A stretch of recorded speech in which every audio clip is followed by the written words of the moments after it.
हालांकि अभी तो बारिश का मौसम है, लेकिन राजनीति में जब बिन मौसम बारिश होने लगे तो समझिए कि कोई ना कोई बात है। बीजेपी ने साफ तौर पे कहा है कि 2024 के लोकसभा चुनाव और 2025 के विधानसभा चुनाव जेडीयू के साथ लड़ने वाली है। क्या जेडीयू इसके लिए तैयार है?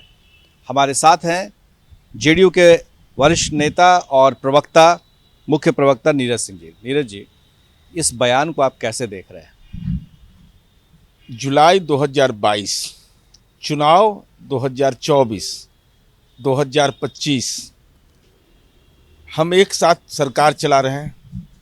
तो ये जब एक साथ सरकार चला रहे हैं तो ये बात 2022 के जुलाई महीना में क्यों कि गठबंधन के नेतृत्व में ही चुनाव लड़ेंगे? ये तो सर्वविदित है, गठबंधन की बुनियाद पर हम सरकार चला रहे हैं। तो ये बात को स्पष्ट किया जाना मुझे लगता है कि ये समय के अनुसार नहीं है। भाई इसकी ज़रूरत क्या पड़ी है? भाई जब गठबंधन में सरकार चला रहे हैं, साथ मिलकर चुनाव लड़े, चुनाव परिणाम के बाद मुख्यमंत्री पद की जिम्मेवारी केंद्रीय नेतृत्व ने अनुरोध किया माननीय नीतीश कुमार जी से, तो यह स्पष्ट, ये तो सर्वविदित है। तो इसको बार बार स्पष्ट किए जाने की जरूरत क्या है? क्या लगता है कि जब एक ही बात को बार बार दोहराया जाए तो कहीं ना कोई तरह की बाधा है? ऐसा तो नहीं लग रहा है कि दोनों दलों के बीच में जो मतभेद है कई मुद्दों पर, अब वो चीज़ें सामने आ रही है और इस बात की आशंका है कि कहीं ऐसा ना हो कि दोनों पार्टियां साथ ना हो और जेडीयू पर दबाव बनाया जा रहा है कि वो तो तैयार है, आपका पता नहीं क्या? नहीं, हमारी पार्टी तो साथ में सरकार चला रही है। हमारा दिल इस मामले में साफ रहता है। जब गठबंधन हम चला रहे हैं और कार्यक्रम की बुनियाद पर चला रहे हैं, नेतृत्व की बुनियाद पर चला रहे हैं, तो हम तो सरकार जब साथ में चला रहे हैं तो लोकसभा चुनाव या विधानसभा चुनाव ये तो प्रस्तावित चुनाव है। अभी इस बात की चर्चा ही हम समझते हैं कि समय को अनुकूल नहीं है। तो क्या जेडीयू इस बारे में किस तरीके से देख रही है? क्या जेडीयू तैयार है इस गठबंधन में चुनाव लड़ने के लिए, या जेडीयू का क्या कोई एजेंडा है? देखिए, जनता दल यूनाइटेड अभी एक ही काम पर लगा हुआ है कि हम अपना संगठन शक्ति को कैसे विस्तार करें और हम पूरे बिहार के अंदर में पार्टी को कैसे मजबूत करें। आखिर बिहार की जनता को भी इस बात का एहसास है कि माननीय नीतीश कुमार जी ने बिहार की तस्वीर बदल दी, बिहार में काम किया है, इससे कोई इनकार नहीं करता है। सामाजिक परिप्रेक्ष्य में काम किया है, न्याय के साथ विकास किया है। उसके बाद सीटों की संख्या हमारी घट गई, ये तो हमारे लिए चिंता का विषय है और उस पर हम जरूर काम कर रहे हैं कि उसको कैसे हम उसको और बेहतर तरीके से 73 से आप 43 पर आ गए, इसके पीछे आप किसको देख रहे हैं? देखिए, ये तो सर्वविदित है ना, पूरा सब लोग जानता है कि भाई इसके पीछे कहीं ना कहीं भूमिका तय की गई। क्या साजिश हुई है? अरे भाई ये तो स्पष्ट है ना। भाई साजिश करता कौन था ये भी स्पष्ट हो गया और उनके दल के लोगों ने ये महसूस किया। लोजपा पार्टी ने ही महसूस किया कि कहीं ना कहीं लोजपा के द्वारा जो भूमिका 2020 के चुनाव में तय किया गया था, तो उनके माननीय सांसद अलग हो गए। उन्होंने कहा कि नहीं, ये गलत कृत्य किया गया था। उसका एहसास लोजपा पार्टी के एक बड़े महत्वपूर्ण घटक दल को हो गया और उसका परिणाम आया कि लोजपा टूट गई और केंद्रीय मंत्रिमंडल के हिस्से के बावजूद तो अब तो एनडीए में नेता बता रहे हैं कि चिराग पासवान एनडीए में ही है। अरे कौन क्या बता रहे हैं? तो फिर माननीय पशुपति पारस जी के नेतृत्व में जो सांसद अलग हुए तो केंद्रीय मंत्रिमंडल के हिस्सेदार बन गए। तो चिराग पासवान जी की भूमिका को तो पहचान ही लिया। नहीं तो आखिर क्या कारण है कि आज राघोपुर में प्रधानमंत्री जी का जयकारा लगा रहे तो वहाँ उम्मीदवार बना दिए और वोटों की संख्या देख लीजिए। विपक्ष को नेता को जिताने में कितनी बड़ी भूमिका रही लोजपा का उस समय। ये तो सर्वविदित हो गया है। तो आप क्या चिराग के एनडीए में आने का विरोध कर रहे हैं? नहीं, हम किसी का विरोध और समर्थन की बात नहीं है, लेकिन हम इतना तो जरूर कहेंगे कि जिन लोगों ने एनडीए को कमजोर किया वैसे लोगों पर उनकी पार्टी के लोगों को एहसास हो गया है। तो हमारी उम्मीद है कि दूसरे लोगों को भी एहसास होना चाहिए।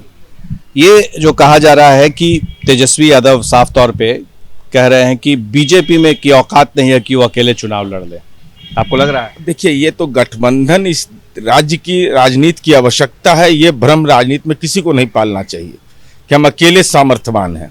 अगर अकेले सामर्थ्यवान, दशकों का इतिहास है कि बगैर गठबंधन के कोई और नेतृत्वकर्ता अगर नहीं रहेगा, गठबंधन नहीं रहेगा, तो आखिर राजनीति की दिशा कैसे तय होगी?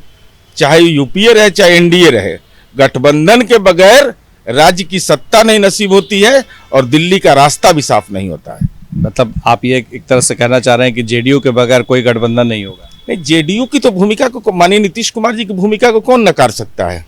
हमारे विरोधी भी इस बात को स्वीकार करते हैं कि माननीय नीतीश कुमार जी ने बिहार की तस्वीर बदली है और आदरणीय प्रधानमंत्री जी ने बार बार इसको स्पष्ट दृष्टिगोचर किया है, चाहे परिवारवाद का मायने हो या राज्य के अंदर विकास की अवधारणा हो या शराबबंदी जैसे महत्वपूर्ण अभियान हो, सबकी सराहना लगातार करते रहे हैं।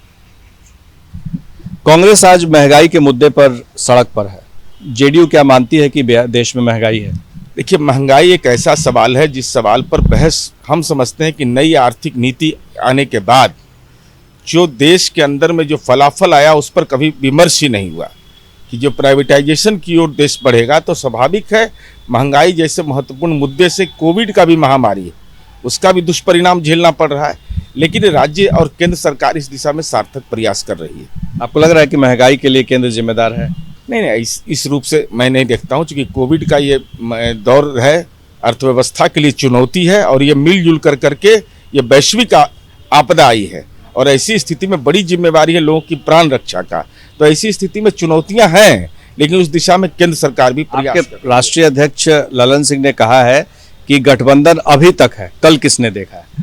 भाई, मैं तो पहले ही स्पष्ट कर दिया कि भाई अभी 2022 के जुलाई महीना में ये बात क्यों स्पष्ट हो रहा है कि 24 साथ में लड़ेंगे। अब सरकार साथ में चला रहे हैं, सरकार में भूमिका अपनी तय कर रहे हैं, जो सात निश्चय पार्ट 2 है वो एक साथ मिलकर काम कर रहे हैं। तो ये बार बार स्पष्ट करने की जरूरत कि 24 में ये होगा गठबंधन से लड़ेंगे, 25 में लड़ेंगे, इसका कोई निहितार्थ ही नहीं। अब तक है गठबंधन? अरे गठबंधन मजबूत गठबंधन है बिहार में, माननीय नीतीश कुमार जी के नेतृत्व में आत्मनिर्भर बिहार पर कार्य योजना पर काम भी कर रहे हैं। तो 2024-25 के लिए आप क्यों नहीं तैयार है? हम तो तैयार हैं, हमारे तरफ से कहाँ कोई परेशानी है। हम तो कभी ऐसा नहीं, हमारी पार्टी ने कभी यह नहीं कहा। हम तो साफ साफ कहते हैं कि भाई सरकार साथ में चला रहे हैं, तो चाहे लोकसभा का चुनाव हो, विधानसभा का चुनाव हो या कोई भी नीतिगत मामला हो, अगर मिलकर जनता का जनादेश लिए हैं तो मिलकर जनता का। लेकिन अभी के इसको बार बार ये बोलना कि 24 में यही होगा, 25 में यही होगा, अरे जब साथ मिलकर काम ही कर रहे हैं तो ये तो सर्वविदित होना चाहिए। केंद्रीय मंत्रिमंडल में शामिल होंगे आप लोग? अब ये तो पार्टी के राष्ट्रीय नेतृत्व का मसला है, ये तो प्रदेश पार्टी तय भी नहीं कर सकती है। राष्ट्रीय नेतृत्व, राष्ट्रीय नेता नीतीश कुमार बिहार के सीएम, लेकिन नीतीश कुमार चुप्पी साधे हुए हैं, किसी मुद्दे पर कुछ भी नहीं कह रहे। पार्टी के नेता कमान संभाले हुए हैं, पार्टी को मजबूत करना है और जिन लोगों ने साजिश किया है उन्हें किसी कीमत पर अपने साथ नहीं आने देना है, ये भी एक मशवरा है इनका। हमारे सहयोगी शैलेश प्रकाश कुमार, एबीपी न्यूज़, पटना।